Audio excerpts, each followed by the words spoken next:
જ્ઞાતિમાં લગ્ન કરીએ આપણે, એકબીજાના જ્ઞાતિઓમાં લગ્ન થાય. હવે જ્ઞાતિ ઇતર પણ લગ્નો બહુ થવા લાગ્યા. પહેલાં તો આ ગામમાં જ લગ્ન થાય, હજુ પટેલોમાં તો ખાસ નિયમ છે કે આ ગામમાં લગ્ન થાય. હવે નવી પેઢી જે માનતી નથી, પોતાના અનુસાર કરે, એમાં પણ આપણા વૈષ્ણવીય પરંપરાઓમાં શું વિશેષતા બતાવી. એકવાર કુલ જ્ઞાતિ પછી જોજો વૈષ્ણવ છે કે નહીં એ જોઈ લેજો.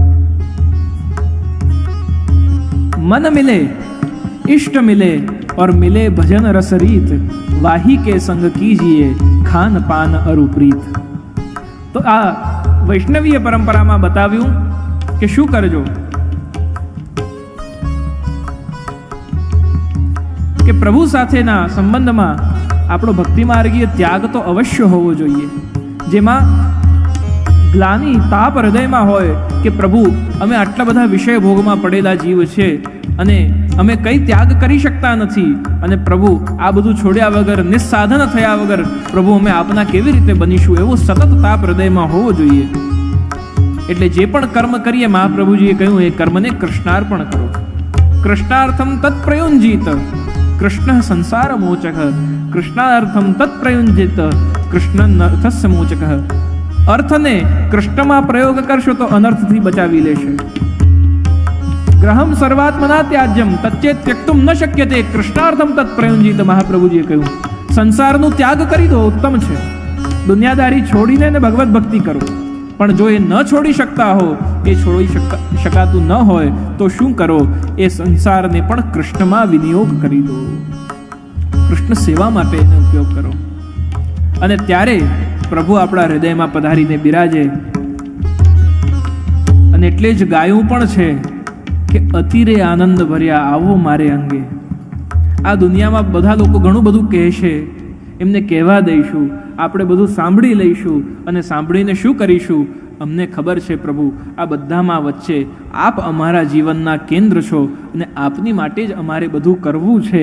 એ ભાવથી જ્યાં સુધી વૈષ્ણવ નથી જીવતો ત્યાં સુધી ભક્તિ માર્ગીય ત્યાગ એના અંદર પ્રવેશ કરતો નથી. તો આવું થોડાક આ બહુ જ મધુર શબ્દો, બહુ જ પ્રિય શબ્દો છે, એવા અતિરે આનંદ ભર્યા. આપ બધાને પણ આવડતું જ હશે, આવડે જ છે. ઘણા બધા એને નિત્ય પણ સાંભળે છે, ગાય છે. આપણે સૌ સાથે બહુ પ્રેમથી પ્રભુને આપણા ઓરંતરે પધરાવીએ અને વિનંતી કરીએ કે અમારી વૃત્તિ પ્રભુ એવી બનાવો કે અમે બધું આપની માટે કરતા થઈએ. આવો એ ભાવથી આપણે સૌ સાથે ગાન કરીશું. અતિરે આનંદ ભર્યા આવો મારે અંગે, શ્યામ સુંદર વર શોભો છો સંગે. અતિરે આનંદ ભર્યા આવો મારે અંગે, શ્યામ સુંદર વર શોભો છો સંગે.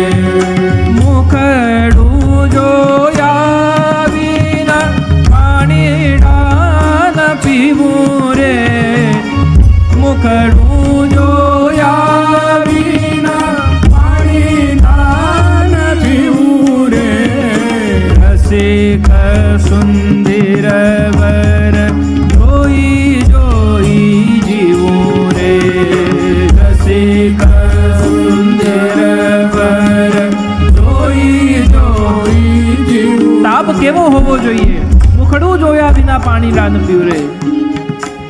દ્વારકા લઈ જવાની વાત થઈ અને શ્રી ગુસાઈજીએ કહ્યું કે કુંભનદાસજી દ્વારકા ચલનો હે, અને ત્યાં તો ચતુર્ભુજદાસજીને કહ્યું કે દ્વારકા યાત્રા પર સાથે જઈશું, અને શ્રીનાથજીના દર્શનથી હું એક ક્ષણ પણ દૂર થઈ જઈશ. એવો તાપ ત્યાં એમના મનમાં થયો ને ગાવા લાગ્યા, ગોવર્ધનવાસી સાંવરે લાલ તુમ બિન રહ્યો ન જાય. આપણા અંદર ક્યાં એવો તાપ છે? કેટલા કેટલા દિવસો માટે આપણે પોતાના ઠાકોરજી કોઈના ઘરે પધરાવીને જતા રહીએ છીએ. ક્યાં ક્યાં ફરવા જઈએ ત્યાં ઠાકોરજી બિરાજતા હોય ને આપણે મોજ કરતા હોઈએ. બહારગામ જઈએ, ચલો અવસ્થા પરિસ્થિતિ વ્યવસ્થા એવી છે કે નથી પધરાવીને જઈ શકતા, કોઈ વાંધો નહીં, પણ ત્યાં જઈને યાદ તો આવે કે નહીં કે મારા ઠાકોરજીને મંગલભોગ આવ્યા હશે કે નહીં. આજે ઠાકોરજી જ્યારે જે વૈષ્ણવના ત્યાં બિરાજતા હશે, ત્યાં એમને જગાડ્યા હશે, તો મુખારવિંદ મુસ્કુરાતું હશે કે મને જોવા માટે ઠાકોરજી રાહ જોતા હશે કે આજે આ કોણ બીજું આવ્યું. હું જેના ઘરે સેવા માટે ગયો તો આજે એ ક્યાં છે? મુખડું જોયા વિના પાનીડા ન પીવું રે.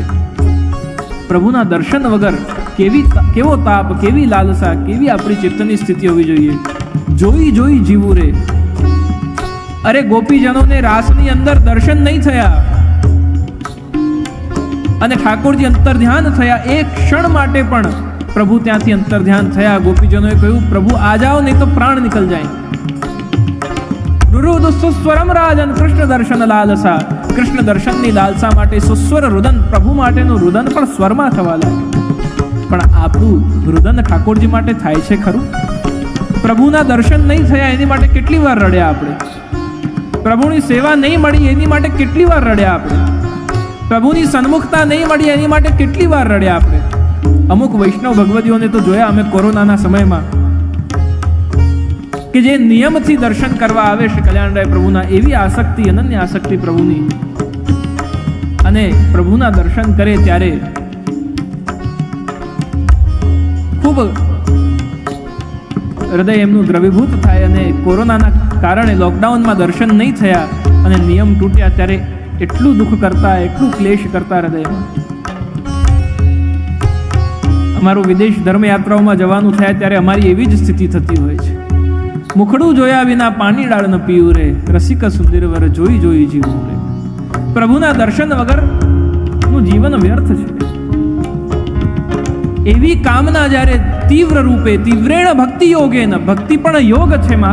ભગવાને કહ્યું ભગવદ્ ગીતામાં કે ભક્તિ રૂપી યોગ કરતા કરતા જ્યારે ચિત્તમાં સંસાર પ્રતિ ત્યાગ ઉત્પન્ન થશે, એ ત્યાગના કારણે જ્યારે ભગવદ આસક્તિ દ્રઢ થશે, નિસ્સાધનતા આવશે, અને ત્યારે પ્રભુના મુખારવિંદના દર્શનની ઈચ્છા તીવ્ર રૂપે જાગશે, ત્યારે સમજો કે અબ કુછ ભક્તિ હમારી ફલીભૂત હોને લગી હૈ. અને એટલે કહ્યું